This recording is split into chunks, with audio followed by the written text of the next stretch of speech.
Okay, everyone, welcome to the stream. I'm just footering about here with one of these little mouse tools that helps me locate the mouse when I'm working. So there's the little kind of glittery tail thing, which is pretty cool. Well, there's this circle which is around it, which looks fantastic and really helps. However, whenever you're like brushing stuff in Photoshop and Lightroom and using it as a brush, it looks like that's the size of the brush. And the amount of times I've been like working and drawing and been like, why is nothing coming out? It's because the actual size of the brush is like teeny, teeny, teeny. Whereas I think it's a big, massive thing. So I'm going to get rid of that because it confused the friggin' life out of me last time.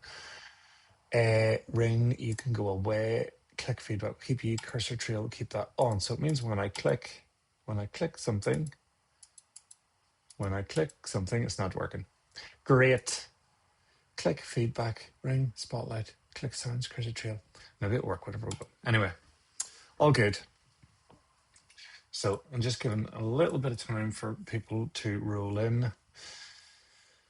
Still 1 minute. Don't expect this to be like half the world like sitting here, sitting in this room with us. It'll be quite quiet, and that's totally fine. We're recording this anyway, and yeah, we can watch it back when it suits us. It's fine.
Hello, 1, 2. Okay. Okay, boys and girls. So, thanks very much for watching this. If you're watching this in the live feed, hello. If you're not watching it in the live feed and you're watching it because it's been posted on YouTube afterwards, hello to you also. Um, so, first things first, a little bit about what I'm going to be going through. I have a little Lightroom catalog here open of a selection of different things. So I will let's see, can I open this up?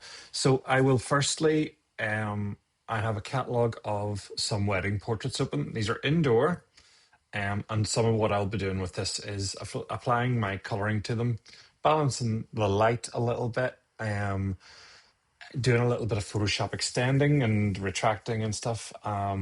And also maybe a little bit of dodging and burning and working on skin and stuff. If there's anything in there that you'd like to see looked at or you'd like to see me have a go at, just shout in stream and I'll take a rattle. I also have headshots from the beautiful Madison. So this is one, I already edited one earlier on, and this is the original. So I'm just going to show you a little method called frequency separation if you haven't already used it. I'll take a rattle at that and go through that and show you how I will repair skin blemishes and also enhance kind of different parts of the skin. And last but not least, we have a shoot from 2022 with the wonderful Erica. Erica is a touring ballet dancer slash model. So Erica doesn't, I don't think, dance anymore, but Erica makes her living by traveling to studios and different photographers all over the UK, Ireland, and beyond. And you can book her to shoot. She's a very experienced and talented dancer, and also like having that model side of her, knowing what to do with her face and being confident and not being nervous in front of camera is amazing. So she brought this dress along with her and she was like, if you want some big swishy shots, these are some big swishy shots. So we can have a look at editing some of the dance versions of this. We can also have a look at editing some of Erica's little portraits in here. And also maybe we could go back to the material and steal a bit of material off one image and put it onto another. That's the plan anyway. What should I start with first? Let's start with some of these wedding portraits first, I think.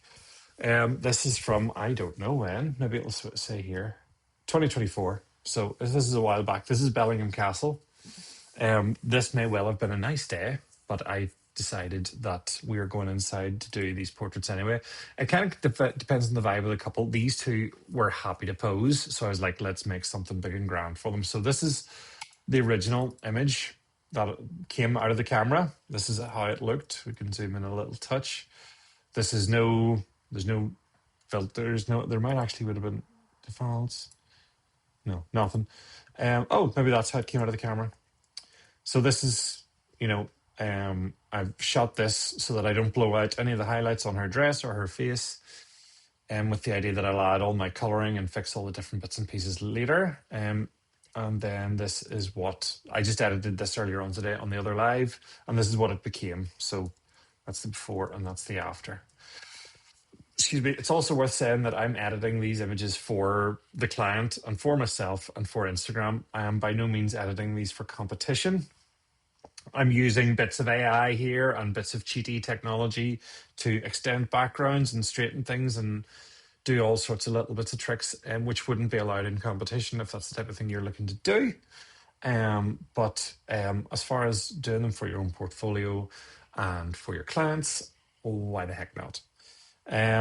So I think I've already done this one. So anyone who tunes back in, I don't want to redo it. So what I could do is I'll do a little quick edit of Grace here.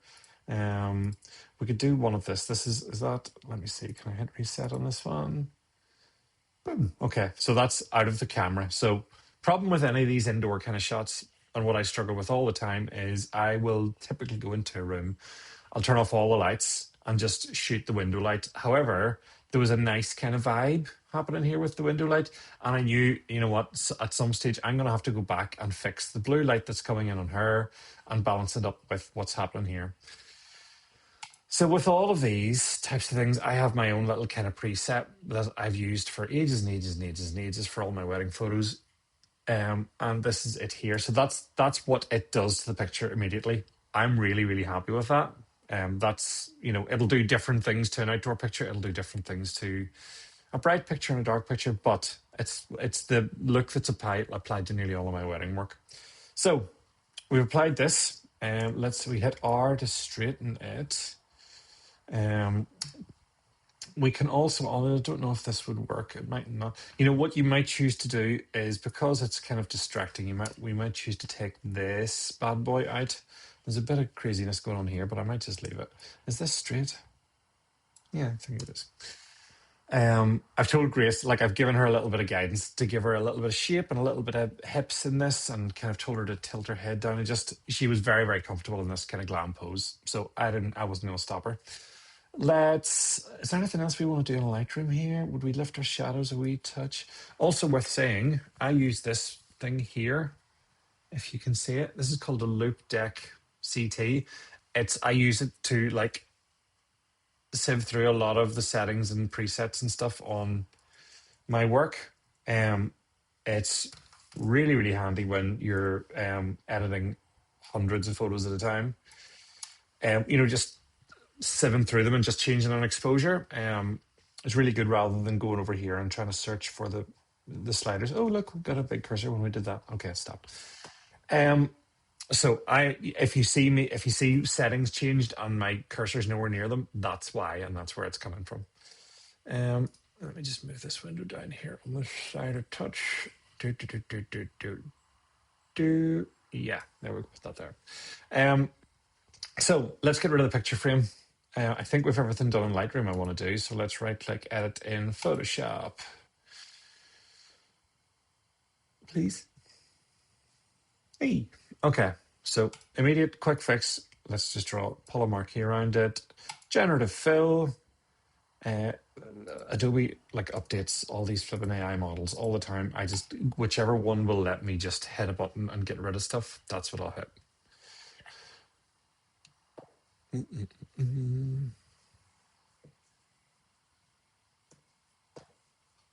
Cool.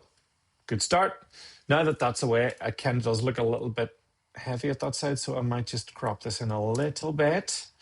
And let's get in and see what's happening here. So ideally, I'd have a little more light in Grace's eyes, but I'm not going to go crazy on editing this and adding catch lights and stuff to her eyes. It's you can see I've already added grain here, so I've lost a little bit of my detail, and I'm happy enough with that. This is my vibe and this is my look. However, should I wish / want to enhance this a little bit and give Grace a little bit of helping hand, we can do a little bit of skin correction. So let's do some basic. This is no there's no fancy tricks here. I'm just going in and using what Adobe. Whoops, we're going to just make a big hole in our chin, aren't we? I'm just going to go in and use what Photoshop gives me. I'll show you on Madison's headshot another technique called frequency separation, which is like proper full-on magazine quality retouch.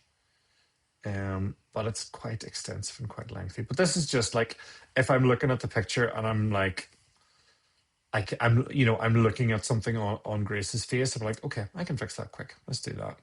And I'm not changing anything about Grace's overall, being. I'm not changing the color of her hair. I'm not trimming her waist or anything like that, although we can do that. But I mean, when you're shooting wedding images for people, I don't want to be changing their whole living body. But if we have little skin hiccups on our day, we can fix those and take those out. So, cool. That's not too bad. We've done that. What else we might do? Another technique, which is quite nice, and it's quite nice for things like this, is dodge and burn. And very simply, dodge and burn can be done by going to your adjustments, curves, and the burn, which burn does what it says. Imagine you're taking a a match or something to this, or a soldering iron, and you're just darkening things with this heated element. And this essentially what's doing, we're creating a brush that does that. So what I've done there is I've opened up curves, I've pulled the adjustment down a little bit to darken it, and then I've hit Command I, which inverts. So there's a mask made on this. A mask, if anyone doesn't know, I'm using a brush here. So if you imagine this effect, I've just created an effect on top of this, which is darken the picture. And I'm going to paint this effect on using the mask. So at the minute it's black, as in like I can't get access to it. And I'm going to paint it on with a white brush. Yeah, makes sense. That's a little too harsh. So we'll undo that. We'll go up to our brush. Firstly, we'll soften the life out of the brush. We will take its opacity down so that each little stroke is doing a little bit less, so that we're not doing any big, mad, crazy hacks across Grace's skin. We're just making small adjustments. So now instead, so that's still doing the same thing, but it's doing it much gentler. Undo, undo. That's burn. And then dodge is the opposite. Dodge is brighten everything. So same thing, curves, little adjustment layer, lift it up. So this is the level. This is the edit that we're doing. And then we're going to hide that. And then our brush, we can brush that effect on. So in here we'll go brighten. And in here we'll go darken. And we'll brush these effects on. So things you can simply do is anywhere that there is already a highlight, you can add a little bit more. Anywhere that's a little bit dark, you can add a little bit more. And ultimately, you're just adding contrast to it, but we've a little bit more control. So in brighten, we can add this little bit of shine and glow to Grace's arm. So let's give this a little bit more strength. You can already see she's got that little bit of shimmer on her shoulder. So I'm just going to bring that on down. I think my camera just had a wee hiccup there. If I disappear, I'm sorry. So hopefully you can see what I'm doing there. I'm just extending that out. And this is non-destructive editing. So I'm doing this on top of the picture. So I can still hide this and bring it back. Hide it, bring it back. So anyone who's looking to add that kind of dewy, kind of glow effect, that's quite nice. I can also reduce the effect. So that's it at 44%. So we don't have to have it at full whack the whole time. And you can turn it on and off and see what you like. So I'm just going to leave everything at full whack just so we can see the effects of what we're doing. 100% please. We can also go up here and do little bits like this on her lips.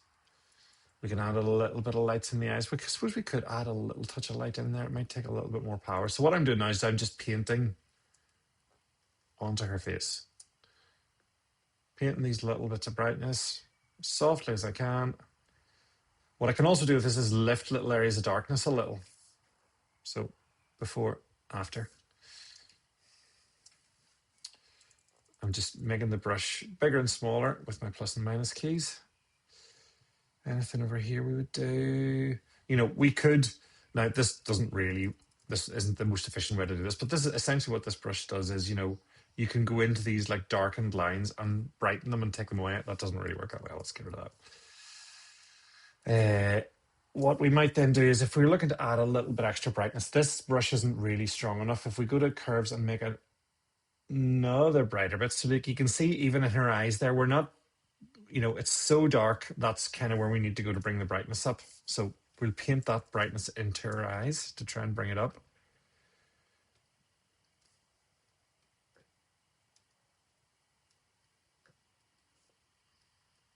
And what I might even do is go new layer. Where's my brush? I'll take white on the brush, and our light's coming from this kind of angle. So I'm going to paint a little white dot up here. In fact, that's quite soft. I'm going to harden the brush up there. Still not really happy with that. Let's bring opacity up to here. Now, that's too much, but we can go in and filter, blur, Gaussian blur. You can blur that. So all of a sudden we've a little bit of, some kind of interest in our eyes there, and reduce the opacity of that a little bit. But all of a sudden we've got a little bit of interest in her eye now.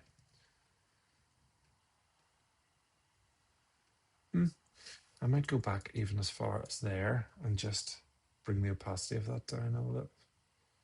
It should never be the brightest thing in the picture, but it's there. I'm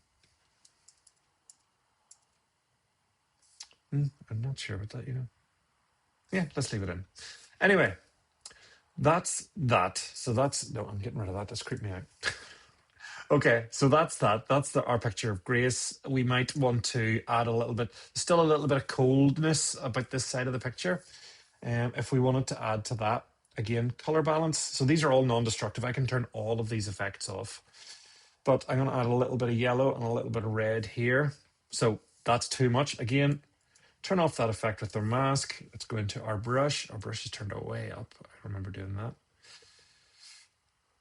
And what we can do is gently brush some of that effect in. So brushing a little bit of our warmth into this side, into this arm, especially into the dress.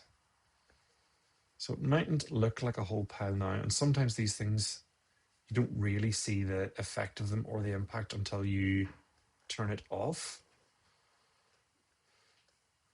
Still brushing it on there. So we've got, you might see, we have got rid of a lot of that coldness of the dress. So I'll turn that effect off and on. So you can see it's bringing the warmth of that back in. So it's no longer cold and back in there. So that is Grace. Let's go with that. And let's just, ultimately what I do whenever I finish all these, I don't want to save this file and create a massive, big file. Edith, go to bed. Make a massive big file out of this. So I'll Command Shift E and flatten it, and then Command S will save the file. So that's one portrait. That's a quick edit of what you might look at in a wedding portrait. Again, you might feel that's quite extensive, but if this was going to be a massive page in a wedding album, you might want to do that. What else do we have in here? Let's have a look at this one quickly. So this is quite an interesting one in that we'll add our effect to Bradley Wedding preset. Let's brighten it. We'll straighten it with that little rail at the back. It's not a million miles off there, actually. There's a lot of stuff and junk here. We might just want to bring some AI magic into it. We can take some of the green out of this a little touch. And I'm going to do all of this in Photoshop, I think. So edit in Photoshop. Essentially what I'm going to do is going to put a little bit more brightness immediately into Connor's face here, because he's kind of getting a little bit lost. Grace is getting all the light. So let's zoom in. Yeah, I'm going to paint a little bit of that brightness back into him. Just because if she's getting all of the light, while clearly the bride in nearly all of these is the hero, we still want him to feel important. So that just that little bit of brightness has brought his wee face back in. His wee face, bless him. Okay, so we'll do that. Let's flatten the image because I know I'm going to keep that. Let's see if some AI magic will get rid of all this junk on the side. This boy scratching his head.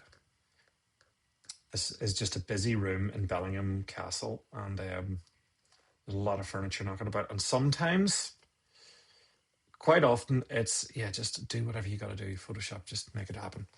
Sometimes you got to, sometimes it's good practice to do as much as you can in the moment and move the furniture and fix all the things and give yourself less work in Photoshop. But sometimes you just don't have the time. Sometimes you just got to depend on a little bit of magic. That's done a really good job.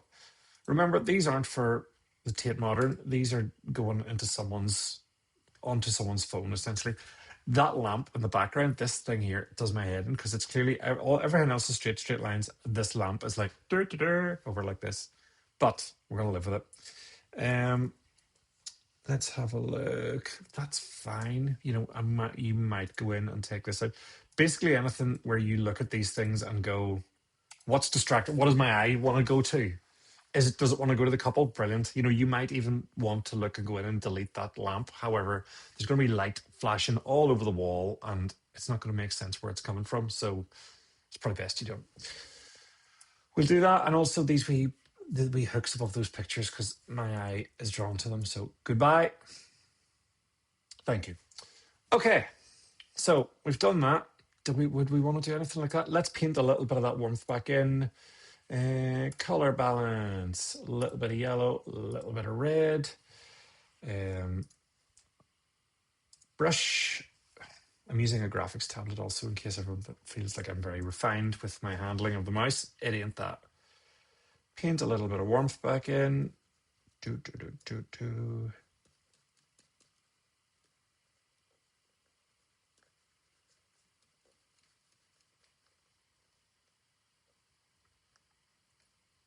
Cool.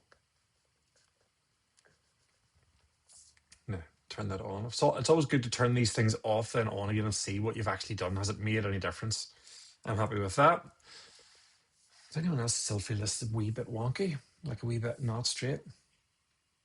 It's a wee bit off. Let's go there. Let's go down here. And then inevitably the other side looks a bit wonky. Yeah, so we've lost a little bit of our canvas here at the side. Photoshop magic, please. Sort it out. Don't make me work. So do your thing. Next thing we'll do is I'll just create a little bit of a vignette. So darken the edges around just so it brings your attention into the two in the middle.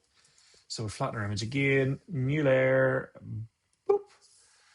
Brush, hit B for brush. Keep our opacity down there. We're not going to use black. We're going to use one of the darker elements. Let's say this in the, which might even be black, but I'd prefer to kind of use, one of the darker colors in the image, and we're just kind of going to paint a little bit of like a halo around this. Don't want anything too harsh. But what's good about painting these onto layers is, one, we can turn it off and turn it on and see how it looked. And we can also reduce the opacity. If we like the effect, it was just a bit too much of it. I think that's quite good. You can also do the same, whereby we can create another curves layer and brighten everything in the center. So we've darkened the outsides, brightened the center. And let's put these in our little folder as the bits that we've done and turn it off. That's just vignetting.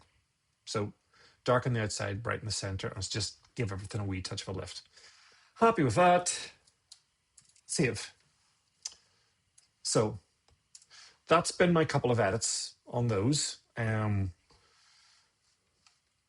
what else is down here? There's one shot of colors. I can show this is I made this example before. That's just my color added to it. That's just with a little bit of dodge and burn. So you can see we've lifted his watch a little, lifted his face a little, and fixed a couple of blemishes.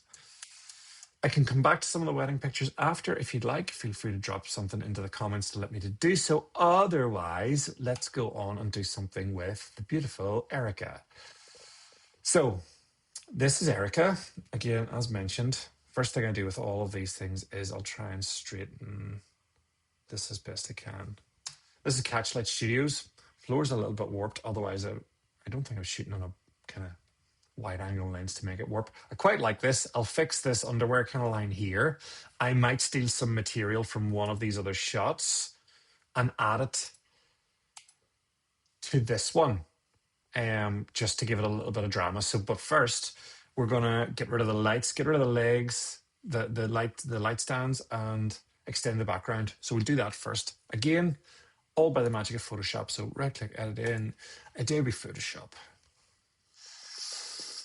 And we'll just depend on the little Adobe fairies and pixies to fix this all for us, and hopefully. So this is what I would have done before the Adobe Gypsy fairies existed. Maybe not gypsies, maybe that's the wrong thing to say. I would have done that and I just hit delete and hit content aware and hoped it got me something probably a bit like this. And quite often that's what it would have done. It would have made a good guess at it, and then I would have went in with this patch tool and grabbed a little bit of it and dragged it up here and just tried to soften the transition between the two of these to make it look like there's nothing really has happened. But ultimately, it's filling in something artificial there. It's not looking at, it's not taking the texture of this wall and putting it in there. It's just going, let's just fill it with some color of a similar kind of gradient, and hopefully we get away with it. Works really well, but other times it doesn't. And it's worth saying also, whenever you start to add generative fill and use all these kind of AI background extenders and any of those kind of elements, whenever you kind of are selecting something and saying replace this, please, if your image has too much grain, my images do have a lot of grain. I like that kind of vibe. But when there's grain in it, artificial grain or any type of grain, AI is kind of like, I don't know what's going on there. I'm just going to fill this with some nice, smooth imagery. And it doesn't always match. So you can often see, like, sometimes I'll fill in, I'll extend a background that has a grainy image. And there's a big dirty AI line right down it because it's like, I don't know how, it doesn't know how to naturally blend the two. Anyway, how do we do this again? So we pick our selection tool, generative fill, and let's just get rid of these little bits. From what I understand, AI and generative fill and stuff like that fills in these spaces with a 1080p piece of artwork. Okay. So if I drag a box right across this, that was rotten. If I drag a box right across this, sorry, let's try that one. Remove, describe what you want to change. Remove leg and fill white background, just to see what it does. It fills it in with a 1080p piece of pixelage. Okay, so if I try and fill in a big space with AI, it's taking that 1080p and stretching it across that. It's better to make smaller little alterations and adjustments rather than just dragging, your marquee across it all and going, fix this picture, please. Doesn't really work that well. You'll end up with a lower quality replacement. Could it be that the simple delete button did a better job than any of this? If it is, so be it. But sometimes you just got to poke around and see what you get out of it. Let's go. Adobe Magic. Boom. Shablam. Katoosh. Vavoom. Kablooey. Oh. I don't know what that is. Right. Get rid of that. Select. Reselect. Delete. That was better. We'll fix all this later. Delete probably won't work for this. Whenever I'm trying to get rid of the lights, often, it gets quite confused, leaves a big haze, or replaces it with another light sometimes. Let's go back into here and hit generate and see what it can replace. Boop, boop, boop.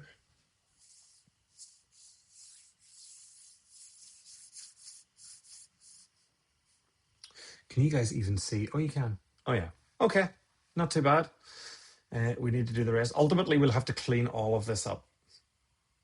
This isn't going to be our final thing because it's clear something was taken out of the top of that. So we need to do a little bit more work to refine that. Once we can clean the background up and make that something we're happy with, we can start to add, we can start to work on Erica.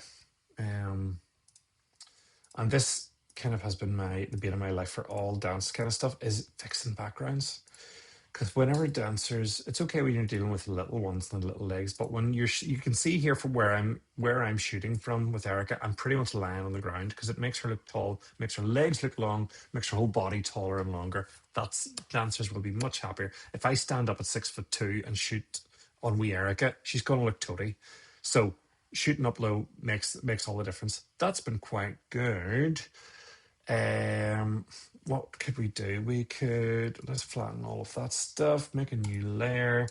Let's just take, let me see, have we got much grain in this? There's a bit of grain. This is what I mean, is see all this kind of grain. If I just start painting that, it's not gonna, we're not gonna get it all back. But what we can do sometimes is there is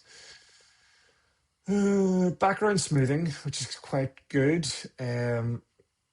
These are just actions you can download, you can purchase, you can buy. Let's go background smoothing, light manual, and select the lasso tool, set feather to 20, and make a rough selection around the subject. So, and then press play. So Some of these will talk you through it. Feather this at 20. Oh, that's the wrong thing. Sorry.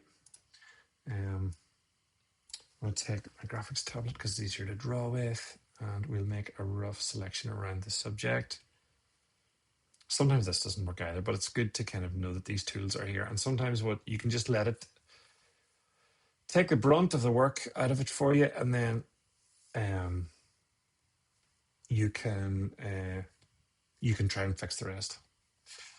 Now use a white brush to paint around the subject or where you want to smooth the background. Okay, so it has created a mask. I'm getting the white brush. Thank you very much. Probably full opacity.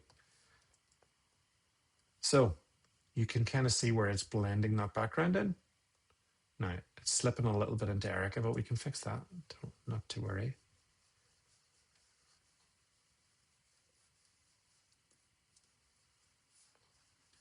So we can do nearly all of this. Let's do all of it. We can paint Erica back in.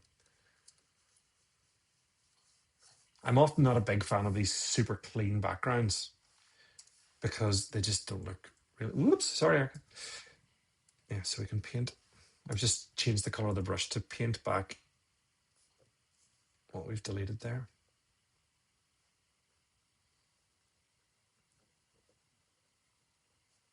Millions of different ways to do this. Maybe not millions, but plenty. This is just, depending on what I'm doing, this can just be one of the ways I choose to do it. So I'm bringing this all back in. Yeah, I will bring that back in. Still not really delighted with up here, but we can fix it. We can fix it, Bradley. So new layer, boop. Let's use our eyedropper tool. This is the color we're kind of interested in. Let's increase the size of our brush. Let's soften everything. And let's just paint a little bit of that color in up here. Soften even more than that, Bradley.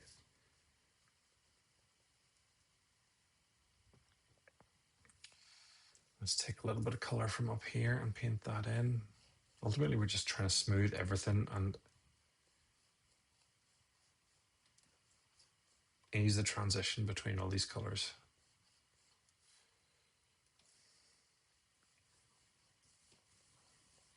Cool. Let's kind of soften that up a bit. Let's take this and paint that in a little.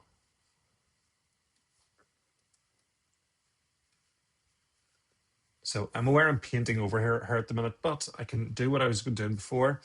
I can just create a mask, which is down here, and use B to paint.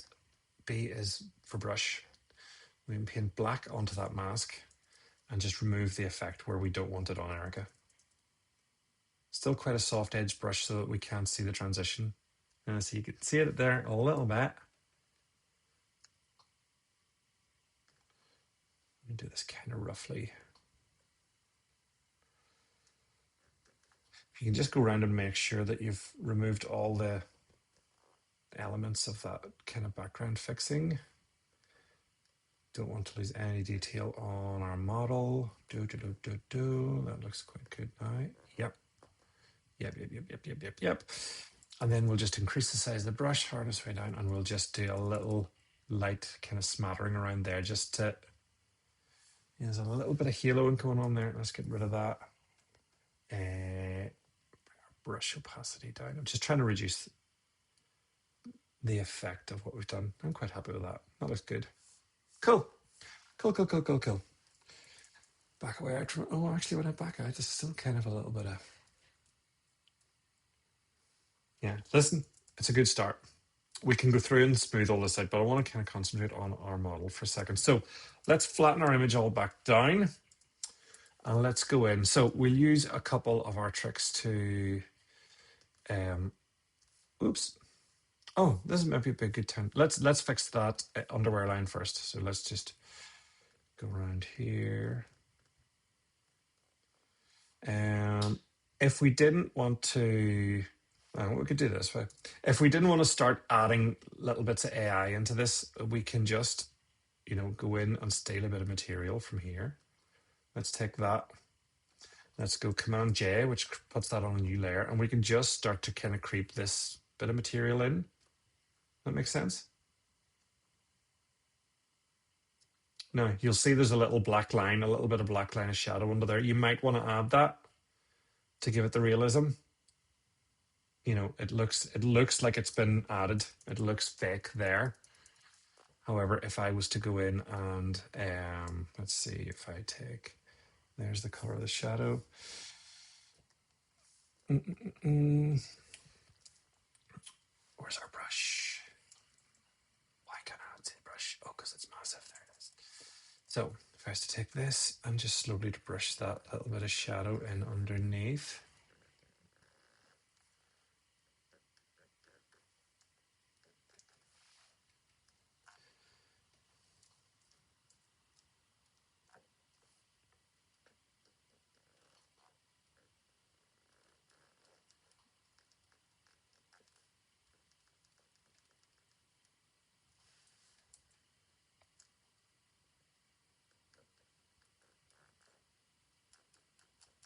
So not perfect, but it adds to the effect. You know, it adds to the realism of that bit of material being there.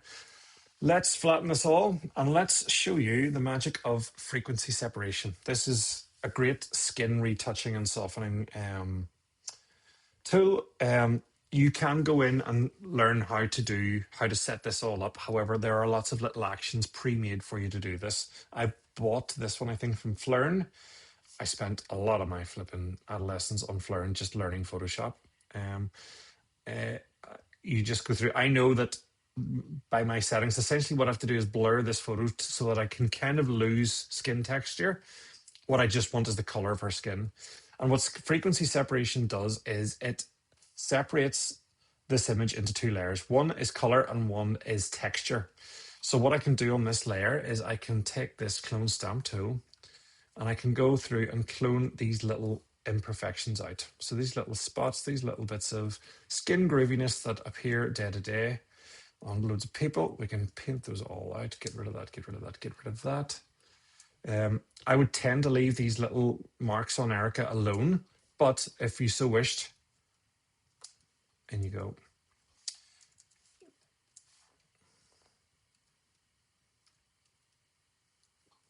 So what we're essentially doing is we're sampling a little bit of skin near where the imperfection is, and we're painting it over. Does that make sense? And this is just nothing but this is nothing but texture. I'm not moving any color about here. I'm just moving bits of texture. Let's come back out there. As you can see, Erica's skin is essentially flawless. This is all just lighting, what you're seeing here. You know, we can go, and now it's not as important for these bits, but also. So what you'll see there is you'll see that I'm removing the blemish, but I'm not removing the color the blemish has left. And that's what I mean is I'm removing a texture piece and leaving the color. So we can edit the color in the other layer. Let's have a look at that now. Please pop in and say hello in the chat, people. Let me know that people are alive. So in here, this is color. So I can show you this. So this is the color layer. You can see there's no texture on it, and this is the texture layer. It still has color, but that's essentially what the texture layer looks like, okay? That's everything turned back on. So what we do in the color layer is I will feather my my little selection tool usually between, might go a little bit lower here. Let's go to 10. And I'm going to make selections of bits of skin that I want to fix the color on. So let's say here, I want to go here. And what I'm just doing here is I'm just evening up skin tone. So that's us there. And if I go to filter, blur, Gaussian blur, you'll see how I'm starting to take the skin and soften the color tone of the skin right across. Let's deselect that, and you can see what I've done there. Now I've went a little too heavy. You can see the line on the leg that can be painted out. It's just a mask if we wanted to. Ba, ba, ba, ba, ba.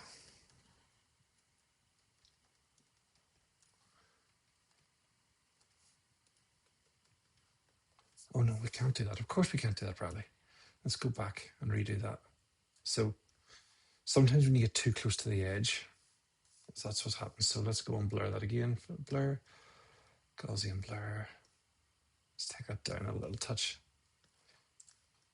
Yeah, reduce that. And we can do that for all these different. So I wouldn't go and do this whole part of the leg, but just this part of the calf here.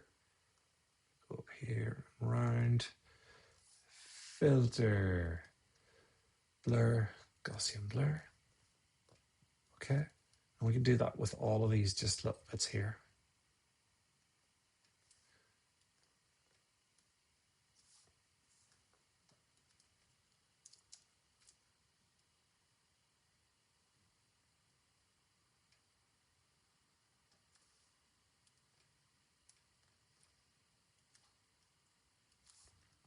So where this is helpful and where this is really useful is if you have someone who has a lot of redness in their face, maybe they've been a dancer in the studio and they've been jumping and running about and acting no ag, and you need to kind of just calm that skin tone down. This is a really good way to do it.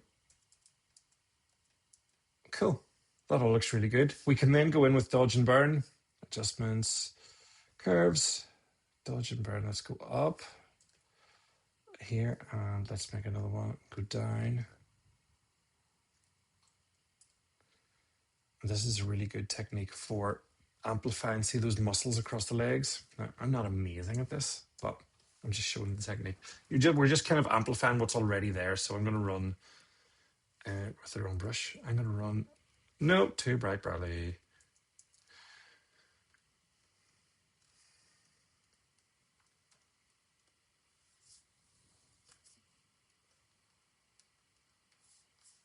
You know what I mean? So I can amplify those muscles.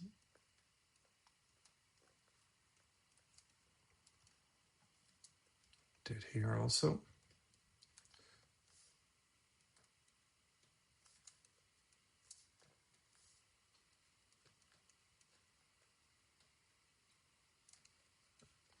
This effect is also really good for adding little bits of shininess to the hair. Let's go in here, go in here.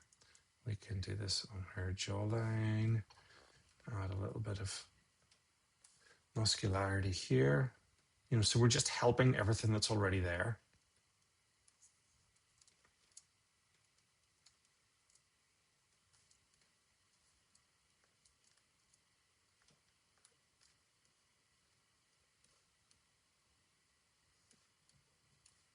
Cool.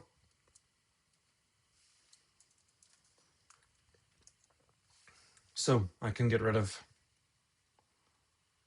those are just those little bits of skin retouch and dodge and burn, and that's what it's doing to that image very, very quickly. Oh, wreck the place. Save on that one. Oh, hi, Kathy. Thanks for saying hello. So we'll save that image. I'll now go into a quick headshot demonstration. I'll show you I can't show you the lighting, but I can show you what was done to light it. And library headshot. So this is the lovely Madison. Madison's another dancer. So before I go into Photoshop, what I can do in here is, I don't think I'm going to add any weird preset. I just kind of like the look of this as it is. I'm going to pull our highlights down a touch. And you can see what's good for in pictures like this is you can see how this has been lit. So big light, big soft light above her face. And you can see the curved reflector under her eye. So we're going to bring this straight into Photoshop and do that frequency separation process. I'm going to blast through it. Hopefully it makes sense. And you can feel free to ask anything in the comments about what I'm doing. But essentially, I'm just implementing what I just did with Erica there. This is what I would do on every headshot. I'm going to go in and remove little bits of dryness on her lips. I'll talk as I'm going, but I'm going to just try and do it quick because you've all lives. So run our frequency separation. Continue. I know this is when on a headshot, this is usually about 19 to get rid of skin texture. Yeah, not far off there. Continue. Let's look at both of our layers, please. So Again, with people like this, if they have any kind of birthmarks or anything like that, I'm not taking those away. I am just helping with little bits of skin drama that may have occurred on the day. So let's take our clone stamp tool. We are selected on our skin layer, which is here, and we're just going to, so we can use this for getting rid of stray hairs. And what I'm doing with this is just, I'm using this holding Alt to sample and then paint it onto the bit where that I don't want, if that makes sense. So sampling here, paint it on. Sample, paint. You need to resample every time, because although you might think, oh, that's just like, I'm just sampling it from a good clear piece of skin, if you just sample and repaint the whole thing every time, you'll slowly start to see like the same pattern of skin appear. And don't be tempted to do this. I used to do this in the past. I'd be like, well, look, listen, look, there's a good piece of skin there. I'm going to sample that and just paint that on there, because look what starts to happen. This doesn't work. Just got to take your time. Let's go in here. Learning a lot. Oh, good, Kathy. I'm glad. One of the things that I'm thinking about doing, I was talking to Kira earlier on, we get asked all the time, when's your next workshop? What are you going to do for the next workshop? And one of the things we talked about doing was just setting up a studio setup. I'll keep clicking that button. Setting up a studio setup and bringing in, I'm thinking Madison, because Madison's a brilliant example, and I know her family, and I know her sisters, and they're all great girls. And what I could do is bring Madison and her whole family, or just Madison and her mummy and the girls, and set up a family shoot and show you how we would pose them, show you how we would light them, and then take a couple of pictures of them, obviously, and send them on home or send them for a coffee or something, and then sit down with everyone, get the laptops out, and show you how we would edit it and how we would make that a final image. I think that would be quite a good workshop, because a lot of people ask about lighting for family shoots and stuff like that. I know a lot of people like to do their family shoots outdoors now, because it's harder and harder to come by studio space, and lighting is kind of its own subject. So you can see I've cleaned up a lot of blemishes there, but I haven't taken any color away with me, and that's what I was showing you before on Erica. We'll do the same down here. Get rid of as many of these little bits as we can.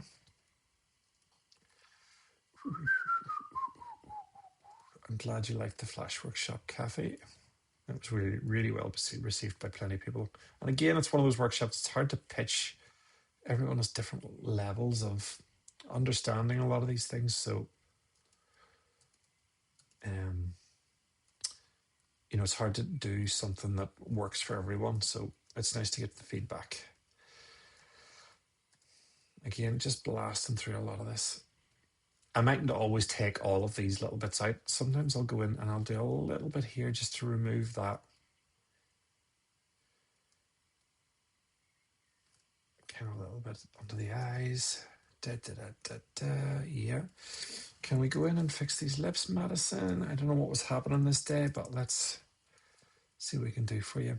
Fixing lips can be hit and miss, because you can fixate them too much and make them look too unnatural.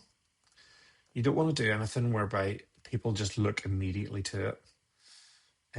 Ultimately, one of the things we're going to do here is we're going to add a little bit of dodge and burn and fix the kind of the coloration of our lips. I think that looks quite good. We need to fix that little bit of bra strap, I think, but otherwise that's a really good start. Let's go into our color layer. Let's grab our lasso tool. Let's bring this to 15. I know, did I hit the wrong button? 15, that'll do. So let's see what this does here. So immediately we're going to take a selection. We're not selecting anything that's too vastly different in color. Filter, blur, Gaussian blur. See how it's just blending those colors and that skin tone in together. Again, you can go too far on this. Sometimes you don't know until you, yeah. So I can see where I've plunked plunked a new piece of skin onto her forehead. That's too far. Filter, blur, Gaussian blur. Let's scale this back a bit to about 30. How'd we go in there? That's better. What's good in here is this art. What is it? What's the brush called? Bradley? Is this one? mixer brush. And the mixer brush is essentially, if you imagine the colors of her skin are just wet paint and we're just smudging it together. So we're just smudging those colors over. We can do a wee bit more of that down here. So if we were to say that we're going to get rid of a little bit of this redness here, we can take our smudges from here and start to rub those colors up the way. If that makes sense. Follow these out. It can be sometimes hard to do evenly, but can be really good for re-accentuating cheekbones. I'm not good at that, so I'm just going to take a blast with our lasso tool again. Take a run around here. Do. Quite good for fixing patchy fake tan this as well, although it can be a lot of work. And sometimes you might just look at this and go, I don't really know if I want to do all of this work, but let's take a blast at it anyway. So filter, blur, Gaussian blur. 10. That looks good. Cool. So we can see what we've done there. Might also go around the skin here. No, what am I doing? I'm not used to hitting generative fill. Filter, Gaussian blur. Awesome. Cool. So that's the before and after on Madison. I could go through and do little bits of highlight on her hair, but I think we'll leave it at that. So yeah, let's flatten that image down. Let's save. I think we're going to leave that there, folks. That's been a quick blast of lots of different things there. I'd appreciate wherever you find this. I'd appreciate a little bit of feedback or comments or different things you'd like to see done. I hope to kind of do this again and again. But I'll grab this session and I'll pop it up on YouTube, so you can kind of relook and revisit these. But otherwise, that's pretty much us. Thank you so much. Has that been nearly an hour? I've been sitting doing that. There you go. Thank you so much for tuning in. I think you can actually subscribe to this channel now if I've set it up properly. Who knows? We're still learning. But yeah, thanks again, everyone. I'm going to end the stream there. Love you guys loads. See you later.